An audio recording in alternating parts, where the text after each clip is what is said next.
Assalamu alaikum wa rahmatullahi wa barakatu.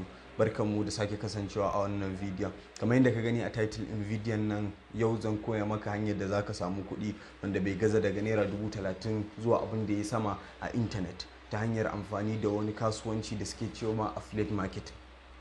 Ka biyo mu cikin wannan bidiyon, insha Allah za ka gane menene affiliate marketing, yadda zaka fara, sannan kuma ta yadda zaka ci riba. Idan wannan ne ya kasance farkon ziyartar ko wannan channel, ka danna subscribe, sannan ka danna alamar kararrawa, sannan kai sharing bidiyon nan kuma kai mana like. A farko kafin mu fara za mu san menene affiliate marketing, sannan kuma zan yi bayani shi da Hausa yadda za ka fahimta. Me ake ce ma affiliate marketing da Hausa ta yadda za ka fahimta? Yan ka bayani yadda aka fahimta da Hausa shine affiliate marketing. Idan aka ce affiliate marketing shine za a ce maka kamar ka ce dillanci da Hausa. Me dillanci yake nufi da Hausa? Shine ka je ka tallatar da kayan da baka da shi domin ka siyar, ko kuma ka kai wa wani wanda yake bukata a siya domin ka samu wani kaso daga ciki. Wannan kasuwanci dillanci ya halatta a musulunci, sannan kuma abu ne mai kyau wanda idan ka iya. A yanzu da mun sani cewa dillanci a yanzu kai hanyar da aka fi sani, idan za ka yi dillanci dole sai kana da wasu takardu, ko kuma kana da wasu lauyoyi, ko kuma ka san manyan mutane wanda za su ringa siyar da filaye ko gidaje ko kuma wani abu nasu, wanda yanzu ba haka bane ba.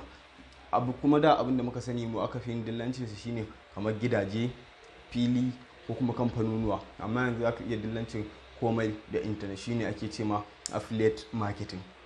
To menene affiliate marketing a intanet kenan? Wannan na mana bayani ne da Hausa yadda aka fahimta. To menene affiliate marketing, sannan kuma ta za ka yi shi a intanet? Wani zai ce to ni daban da ko sisi wanda komai, za ka iya insha Allah. Akwai kamfanoni kamar su Jumia, su Alibaba, ko su wannan Amazon, su Walmart, ko kuma duk wayansu kamfanoni da ka sani, su ma yawancinsu suna da affiliate program, ma'ana dillanci. Za su ba da wani, akwai platform ɗinsu su ma daban, wanda aka je kai creating profile, ka buɗe profile, kai rijistarin da komai, ka saka bayananka da komai. Daga nan kuma sai su baka link in wani product, ka kama Amazon suna yi, za ka je kai register, su baka link, ka je kai sharing ko kuma kai promoting wannan link. Duk wanda ya sai wannan kayan za ka samu wani commission guda daya. To wannan shine affiliate marketing. Barin ƙara mana bayani dalla-dalla da mu ƙara fahimta shine. To kai kuma yadda za ka yi kai affiliate marketing shine, wani kamar misali a ce Malam Musa da Malam Idi misali suna buƙatar, Malam Musa shine yake da wani kaya, yake da kaya da yake so ya siyar, to amma bai san me siya ba. Shi ko Malam Idi yana so ya sai kayan nan, shi kuma bai san inda zai samu ba, ko kuma kawai ka san yana buƙatar wannan kaya, ko aka iya zuwa ka karɓo kayan nan a wajen Malam Musa ka ce kayan nan naka naira 10,000 ne, to ka kawo shi, zan siyar da shi naira 10,000, amma idan na siyar da shi naira 10,000 ina da 4,000 a ciki ko 3,000, sai ka je ka kai wa Malam Idi ya siya 10,000, Malam Musa ya baka 4,000 ya ɗauki 6,000 sa. Wannan shine affiliate marketing a takaice. To ya za a yi? Na yi bayani shi a takaice, sannan na kawo misalin yadda za ka yi shi a intanet. To wani zai ce ya za a yi na rijista da waɗannan kamfanonin na su AliExpress, na su Amazon, ko kuma da sauransu. To abu ne mai sauki. Ko kuma idan ka yi rijistan, ya za a yi ka siyar da kayan naka? Rijistan ba wahala bane ba. To ya za a yi ka siyar da kayan naka? Idan ka samu hanyoyin siyar da kayan naka, akwai hanyoyi ne guda biyu. Akwai paid traffic, sannan kuma da organic traffic. Menene paid traffic din? Shine za ka biya wani platform, ko Google ko YouTube ko kowane platform ne, domin su yi maka wannan talla, ka samu ka siyar da wannan kayan naka. Ko kuma idan za ka yi amfani da free traffic, shine za ka saka content ɗinka, kamar idan kana da blog kenan, za ka ringa yin bayani ko kuma ka yi rubutu a blog ɗin naka, domin ka samu mutane su karanta, a ƙarshe kuma sai ka kawo musu wannan kayan su siya.